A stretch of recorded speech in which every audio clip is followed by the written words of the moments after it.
بسم الله الرحمن الرحيم. السلام عليكم ورحمة الله وبركاته.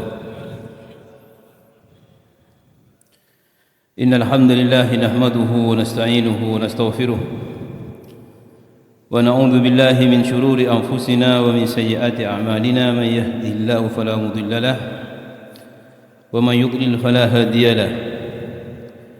أشهد أن لا إله إلا الله وحده لا شريك له وأشهد أن محمدًا عبده ورسوله.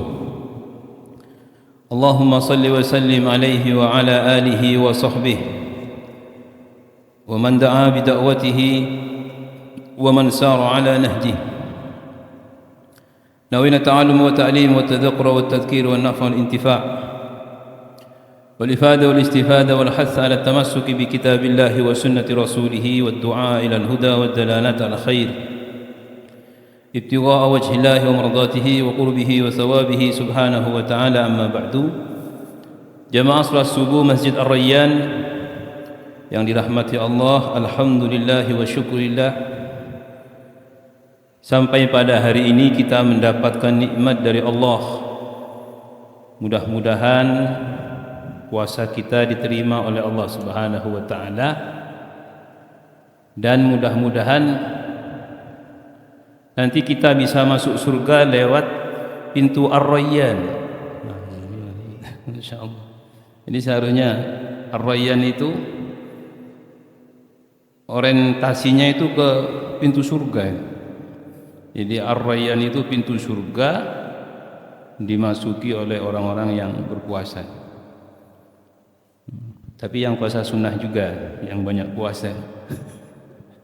Nggak tahu jemaahnya ini kalau puasa sunnah apa gimana, wallahu alam. Yang penting yang wajib.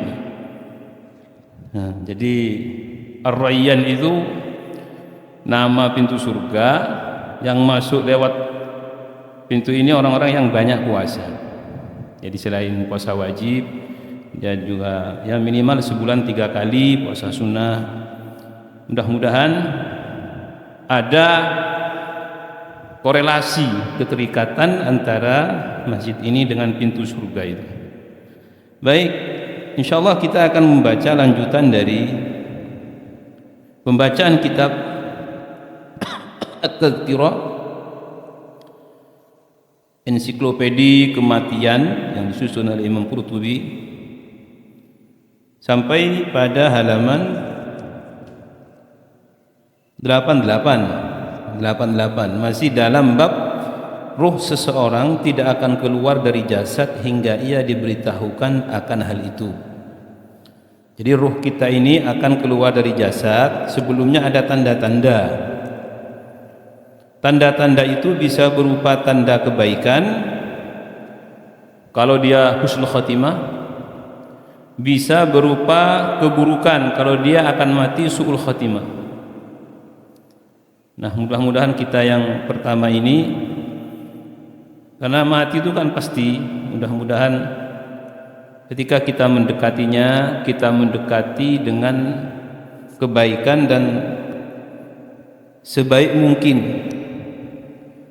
Bismillahirrahmanirrahim. Dari Anas radhiyallahu anhu, ia berkata, Rasulullah sallallahu alaihi wasallam bersabda, Inna Allah azza wa jalla idza arada bi 'abdin khairan ista'malahu. Faqila kaifa yasta'miluhu ya Rasulullah? Ya Rasulullah. Cetakannya ya Rasulullah. Ya Rasulullah. Tidak. Qala yuwaffiquhu. Ini bukan yuwaffiquhu, yuwaffiquhu. Cetakan itu jangan semuanya dibenarkan. Ada kesalahan. Yuwaffiquhu li amalin khair, li amrin salihin qabla al-maut. Inna Allah azza wa jalla, sesungguhnya Allah azza wa jalla, idza arada bi 'abdin khairan, kalau Allah itu menginginkan kebaikan kepada seorang hamba, kalau kita ini oleh Allah ingin diselamatkan, ista'malahu, maka Allah akan memberdayakannya, Allah akan menggunakannya, Allah akan menggerakkan badannya. Ini maknanya. Faqila, maka ada yang bertanya, kaifa yasta'miluhu ya Rasulullah? Bagaimana Allah memberdayakan menggunakan orang ini wahai Rasulullah? Qala yuwaffiquhu li'amalin salihin. Beliau menjawab, Allah akan membimbingnya untuk beramal soleh qabla al-mauti, sebelum kematiannya. Ada orang sebelum kematiannya itu berbuat baik, padahal sebelumnya dia ya bukan orang baik, berarti dia akan mati dengan kebaikan yang diinginkan oleh Allah untuk dirinya. Tapi jangan dikaitkan dengan ini. Gak tahu kalau di panjenengan itu, saya pernah ditanya oleh orang, Ustaz, kalau orang buat masjid itu, kalau masjidnya selesai orangnya mati ya? Enggak tahu ya, apa pernah dengar ya? Kalau ada orang buat masjid, kalau masjidnya selesai orangnya biasanya mati juga. Ini jangan dijadikan dalil. Orang nggak mau nyumbang masjid nanti. Ya, jadi kejadiannya begitu. Saya ditanya begitu. Memang ada begitu, Pak? Iya begitu. Kita melihat kasus begitu. Jadi masjidnya selesai, orangnya ini juga mati. Ya minimal kita husnudzon bahwa orang ini ya husnul khotimah.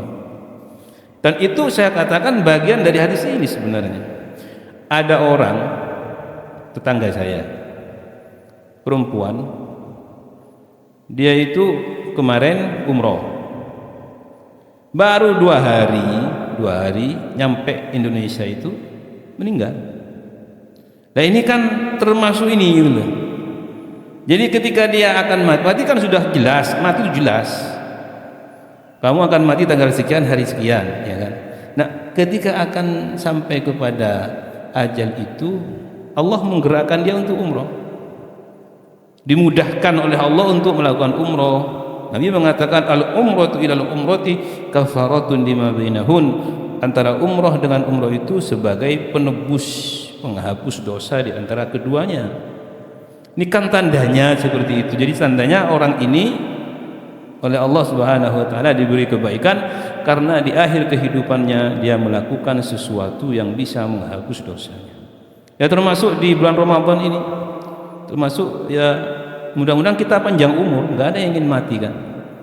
Bisa lihat orang yang meninggal di bulan Ramadan itu, yang penting jangan bunuh diri, itu suatu kebaikan. Meninggal di bulan yang baik, mungkin dia ketika itu berpuasa, ini kan kebaikan.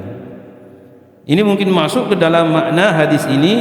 Allah kalau ingin seorang itu selamat, mesti Allah Subhanahu wa taala memudahkan, membimbingnya sebelum mati itu ada hujjah, ada alasan dia menjadi orang yang diampuni. Ada itu. Pokoknya melakukan sesuatu yang bisa menjadi sebab dosanya diampuni. Nah ini sang pengarang kitab Syekh Imam Al-Qurtubi rahimahullah ta'ala berkata, ada juga hadis lain beliau sallallahu alaihi wasallam bersabda, idza aradallahu bi 'abdin khairan asalahu.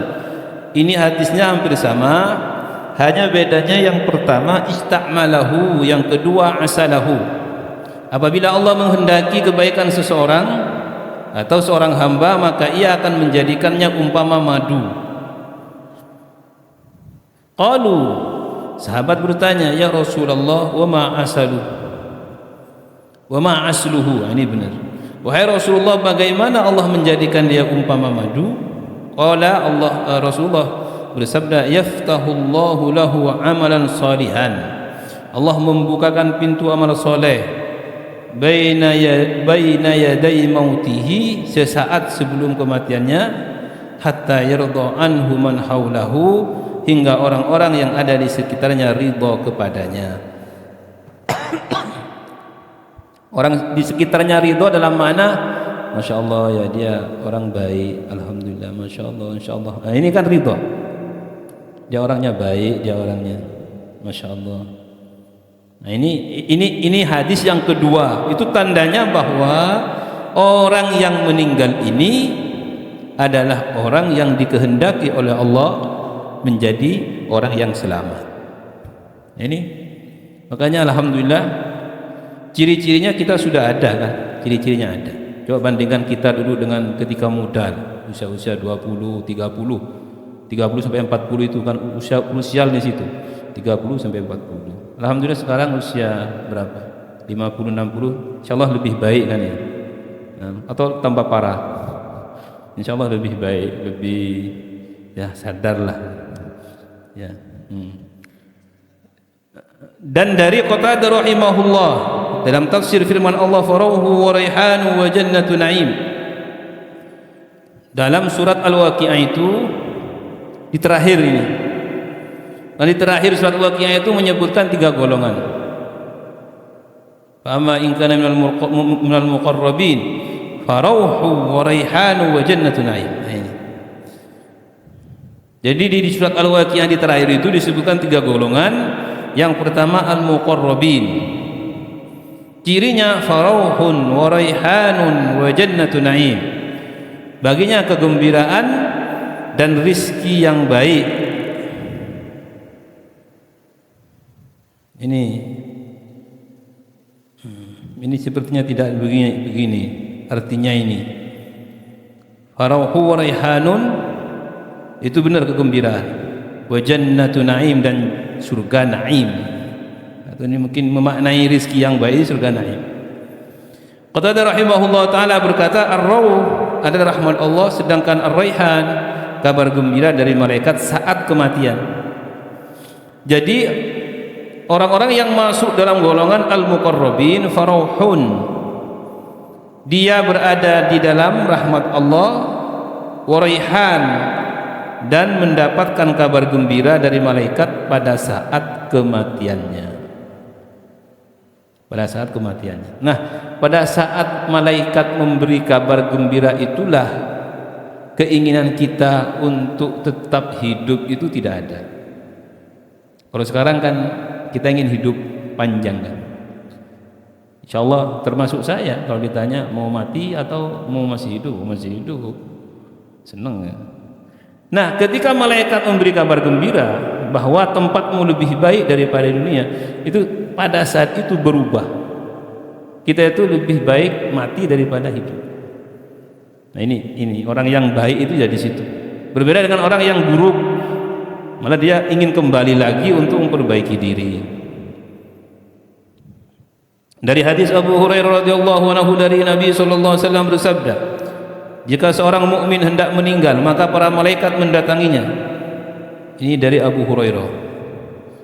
Para malaikat mendatanginya dengan membawa kain sutra yang diberi kasturi dan minyak yang amat harum. Maka ruhnya akan keluar dengan mudah seperti tepung yang keluar dari adonan. Kemudian dikatakan kepada orang ini, ya ayyatuhan nafsul mutmainnah, irji'i ila rabbiki radiyatan mardiyah. Ini surat Al-Fajr itu. Wahai jiwa yang tenang, kembalilah kepada Rabbmu dengan hati yang ridha dan diridhai. Nah, ini yang kita harapkan ini. Jika ruhnya telah keluar, maka ruh itu akan diletakkan di dalam kasturi dan raihan yang ditutupi dengan sutra. Jadi malaikat itu membawa tempat. Berarti ini ruh ini apa ya, memang gak ada yang tahu kan. Yas'alunaka 'anir ruh, mereka bertanya tentang ruh. Orang Yahudi itu kepada Nabi SAW bertanya tentang ruh. Qulir ruhu min amri rabbi, katakan Muhammad, ruh itu urusan Tuhanku. Ya kamu, ya malaikat, ya siapa, gak ada makhluk, gak ada yang tahu ruh itu. Secara umum ruh itu adalah entitas atau substansi yang imaterial, artinya bukan bersifat material. Roh itu sesuatu yang abstrak, tidak bisa dilihat, tapi ada. Nah, orang beriman tuh keyakinannya ke sana. Alladzina yu'minuna bil ghaib, yang beriman kepada yang gaib. Al-gaib ini sesuatu yang tidak bisa dilihat dengan mata kita, tapi ada. Itu ruh. Dan ruh ini sifatnya abadi. Abadi ruh itu. Lah, apa firman Allah?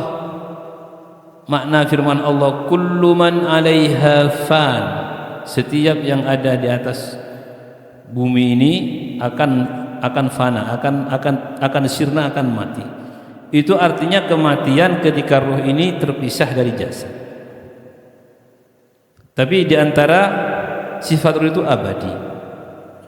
Abadi itu dalam arti dia itu kalau terpisah dari jasad ini itu masih terus berlanjut kehidupannya. Di jasadnya selesai di alam dunia, ruhnya berlanjut kehidupannya di alam akhirat. Kecuali dari beberapa tafsir ketika Allah berkata di akhir kehidupan segalanya ini, limanil mulkul yawma lillahil wahidil qahhar. Siapakah yang memiliki kekuasaan pada hari ini? Lillah, ini jawaban Allah. Allah bertanya, menjawab sendiri. Lillahil wahidil qahhar, punya Allah yang esa dan maha perkasa. Nah, ini ayat ini terjadi sesaat setelah Allah mematikan malaikat Israel. Setelah semuanya habis semuanya. Nah, makna mati di sini dinonaktifkan. Sampai ruh sendiri dalam makna ini dinonaktifkan. Sehingga Allah bertanya, siapa sekarang yang menguasai segala sesuatu? Allah, milik Allah. Itu pertanyaan dijawab sendiri pada saat semuanya tidak ada. Karena sebelumnya dalam satu riwayat disebutkan, wahai Israfil atau Israel, siapa yang masih ada? Tinggal saya. Ya sudah, kamu juga mati. Ini makna kullu man 'alaiha fan. Ini tidak ada pertentangan dengan riwayat ini. Nah, ruh itu ada yang baik dibawa kepada illiyin, tapi ada yang berada di jiwa yang tidak baik nanti dibawa ke hawiyah. Nah, di sini ada permasalahan. Karena ruh itu pada hakikatnya baik. Ruh itu semuanya baik. Makanya dikatakan dalam tafsir, ketika ruh itu berada di jasad yang tidak baik, itu sangat tersiksa. Karena karakter ruh itu baik. Nah, ini artinya apa? Seburuk apapun manusia, senakal apapun, sejahat apapun di dunia ini, ada ruh, berarti ada unsur kebaikannya. Sejahat apapun dia, kecuali iblis. Wahai jiwa yang keji, ini dikatakan kepada ruh tadi atau yang ada di jiwa. Ruh dengan jiwa itu, ini pembahasan memang agak abstrak ya. Jadi saya sampaikan secara sederhana saja. Ruh dengan jiwa itu sebenarnya ruh itu lebih murni. Ini sederhananya begitu. Ruh itu lebih murni. Nah, jiwa itu ada karena adanya ruh yang bersentuhan dengan jasad. Itu baru ada jiwa. Jiwa saya ini meronta, ya karena ada di jasad itu. Karena pada hakikatnya ruh sendiri, kalau ruhnya itu tidak pernah meronta. Kalau ruhnya sendiri itu, ini ketika di jasad, nah itu kemudian dia mendapatkan unsur-unsur lain seperti nafsu, seperti syahwat, seperti ini yang membuat ruh itu kemudian ketika terkoneksi dengan jasad ada istilah jiwa. Jiwa manusia, bukan jiwa ruh, jiwa manusia. Ini bedanya jiwa dengan ruh. Ada pembahasan yang detail di sana, bukan pembahasan kita. Nah, na'udzubillahi min dzalika, dikatakan kepadanya, wahai jiwa yang keji, keluarlah kepada kemurkaan Allah dan azabnya. Apabila ruhnya telah keluar, ia akan diletakkan di dalam bara api, ditutupi dengan kain yang kasar, kemudian dikirim ke neraka penyiksaan. Na'udzubillahi min dzalik. Itu roh kita. 16 bab pertemuan ruh di langit dan pertanyaan tentang penduduk bumi.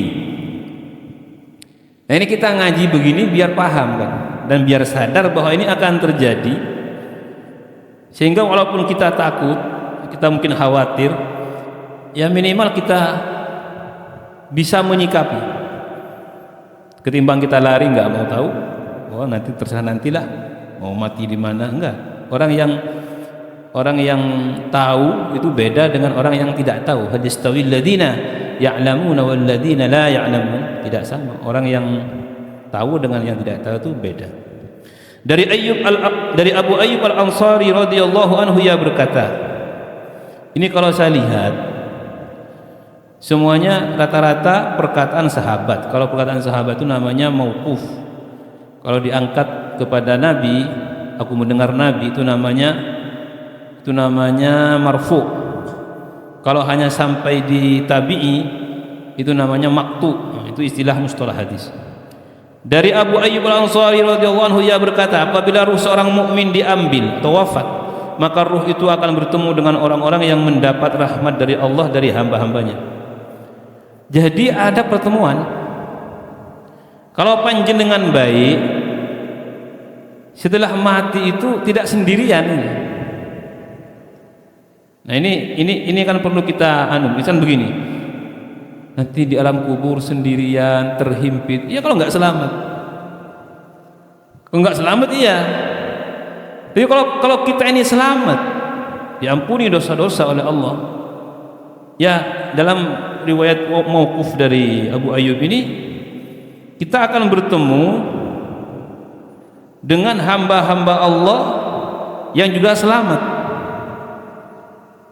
Hamba-hamba Allah siapa? Ya orang yang kita kenal, keluarga kita, bapak kita akan ketemu itu.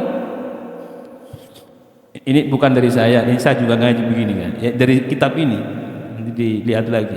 Jangan begini, kata siapa Ustaz? Ya kata kitab ini, kita juga ngaji.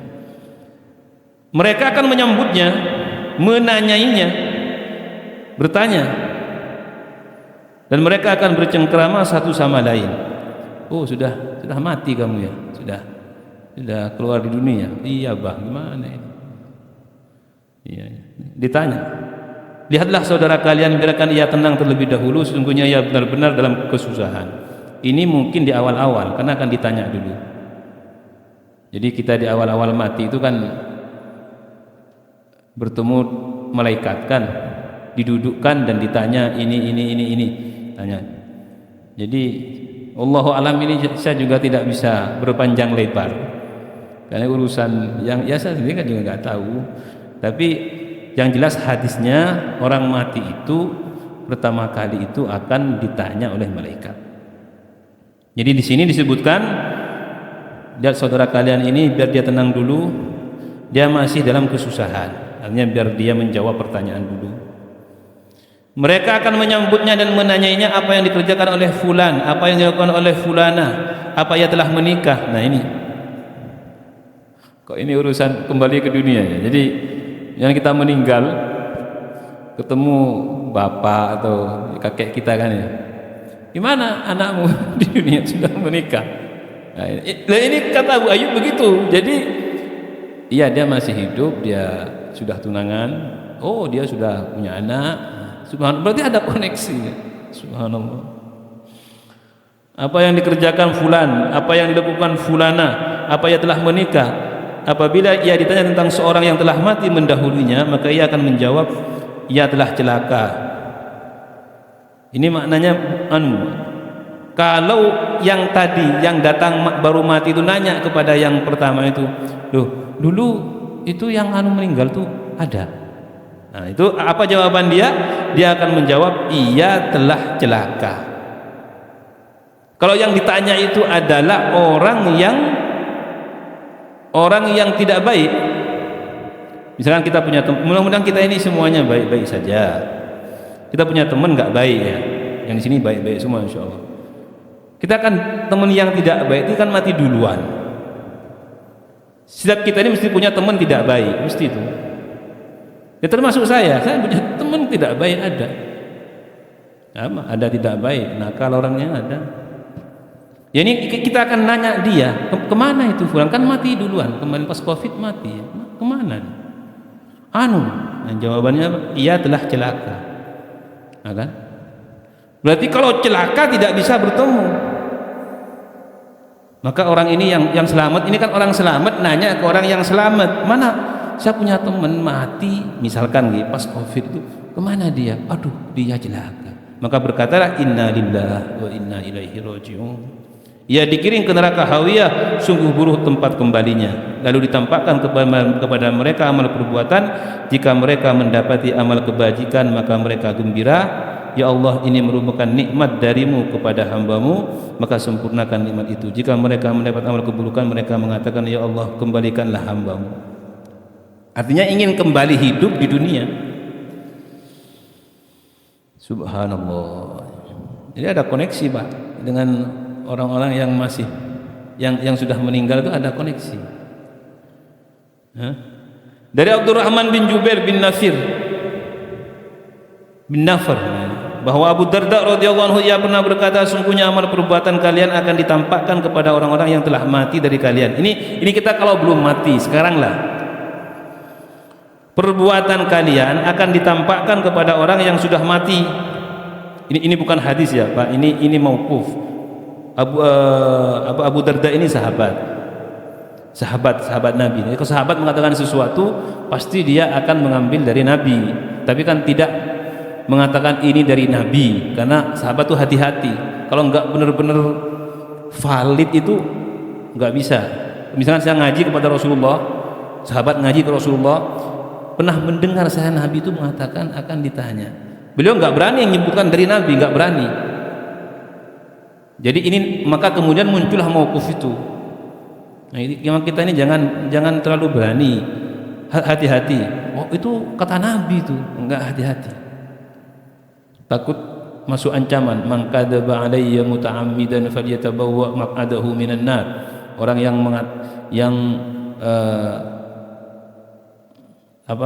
menyengaja menisbatkan kebohongan kepadaku, tempatnya neraka. Kita katakan itu kata Nabi, padahal Nabi nggak pernah mengatakan. Nah ini. Kemudian Abu Darda berkata,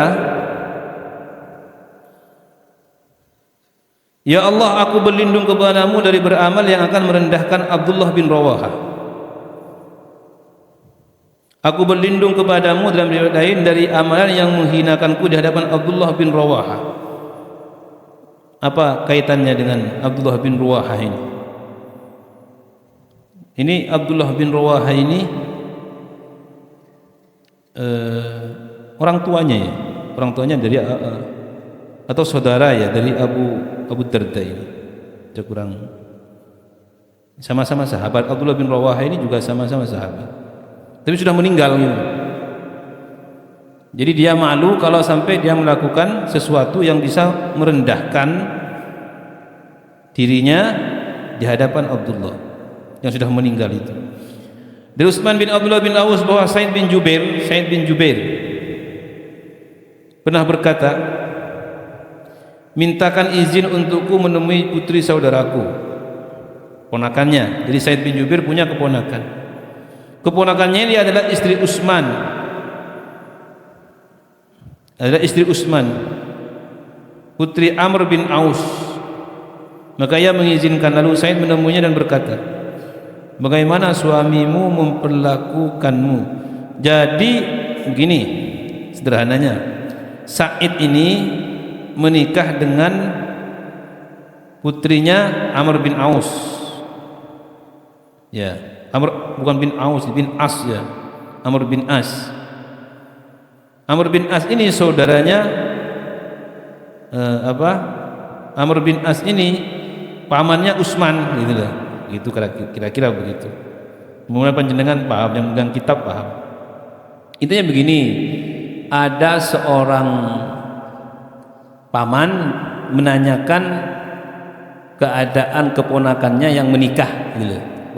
Ponakannya menikah dengan seorang laki-laki bernama Utsman.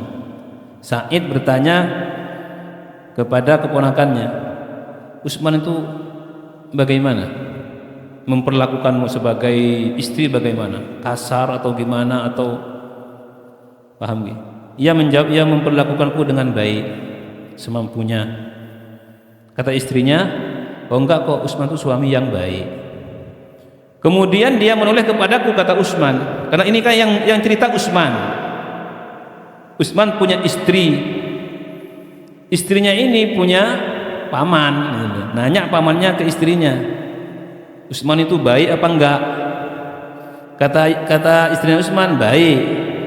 Kemudian pamannya istri itu menoleh kepadaku, kata Utsman, yang Sa'id ini berkata, wahai Utsman, kamu harus berbuat baik kepada istrimu, ponakan saya ini, berbuat baik kamu, karena tidak engkau memperlukannya dengan sesuatu, melainkan itu akan sampai pada Amr bin As.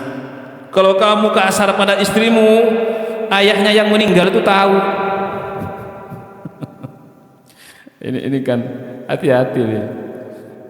Kita kan punya istri, bapaknya istri meninggal, Amr bin Aus ini kan meninggal, saudaranya Sa'id bin Jubair itu. Anaknya dikawin Utsman, dinikahi. Kamu kalau menyakiti istrimu, bapaknya yang sudah meninggal itu merasa di sana. Ya. Subhanallah. Kalau ingat ini kita ya harus hati-hati. Sama perempuan, kamu kalau menyakiti suamimu, bapak suamimu di sana itu enggak enak kepadamu. Kalau kita ingat ini sama hati-hati, enggak enak. Ya kan? Wahai Utsman, berbuat baiklah kepadanya, karena tidaklah engkau melakukan sesuatu melainkan hal itu akan sampai kepada Amr bin Aus. Aku bertanya, apakah telah datang kabar tentang orang yang masih hidup kepada orang-orang yang mati? Nah ini bertanya, kok bisa yang hidup masih bisa dirasakan oleh yang mati itu, kok bisa gitu? Apa jawaban Sa'id? Ya, tidak ada seorang pun yang memiliki kerabat, tidak ada seorang pun yang memiliki kerabat dekat kecuali akan datang kepadanya kabar tentang kerabat-kerabatnya yang mati. Kalau antar kerabat itu, apabila ada kerabatnya melakukan sesuatu walaupun sudah mati, itu akan terasa. Jika kabar itu baik, ia senang. Jadi Pak, orang tua kita, kakek kita yang mati itu ya juga sering kecewa mungkin ke kita ya. Wah ini ini kok gini nih ya gitu. Kalau begini saya ini kayaknya malu ini. Mudah-mudahan ya nggak bisa ngikuti beliau kan. Ya mudah-mudahan oleh beliau enggak di apa-apa ya. Kalau memberi manfaat ya tidak, bisa membantu enggak. Kalau sudah di alam sana, alam sini enggak bisa, enggak ada dalilnya itu. Mau bapak di sana apa bisa membantu kita? Enggak bisa. Nah kita apa bisa bantu bapak? Bisa, dengan doa. Doa anak itu dirasakan oleh yang di sana. Makanya sebagai tebusannya, kalau kita ini sering melakukan hal-hal yang tidak baik di dunia ini, doakan setiap sholat, doakan orang tua kita itu, teman-teman kita, Rabbana ighfir lana wa li ikhwanina alladziina sabaquna bil iman. Doakan sehingga mereka senang. Karena nyampe, doa itu nyampe. Akan tetapi bila kabar itu buruk, maka mereka akan bersedih hati. Jadi kalau ada kabar buruk, itu sedih mereka. Hingga mereka menanyakan tentang orang yang telah mati, sehingga ditanyakan kepadanya, apakah kabarnya belum sampai kepada kalian? Mereka menjawab tidak, ia telah dikembalikan ke dalam neraka hawiyah. Jadi tadi orang yang meninggal itu bertemu dengan orang-orang di sana dan kemudian bertanya tentang orang yang pernah ia kenal. Orang itu sudah mati, kemana? Dia dikembalikan ke neraka hawiyah. Artinya neraka hawiyah itu dalam surat Al-Qari'ah itu, wa ma man khaffat mawazinuhu fa ummuhu hawiyah wa ma adraka ma hiya narun hamiyah. Jadi hawiyah itu narun hawiyah. Kalau hawiyah diartikan dalam bahasa Arab, hawiyah itu artinya sesuatu yang ada di bawah. Ya, wi itu ke bawah. Jadi bedanya, kalau illiyin tadi kita baca illiyin itu ke atas. Kalau hawiyah ke bawah, illiyin itu ke atas, itu di atas. Kalau hawiyah di bawah, berarti orang yang baik dengan orang yang tidak baik jauh, tempatnya jauh, jarang ketemu. Walaupun di dunia dulu bersama, ini di alam barzah, belum akhirat, di alam barzah ini nggak ketemu.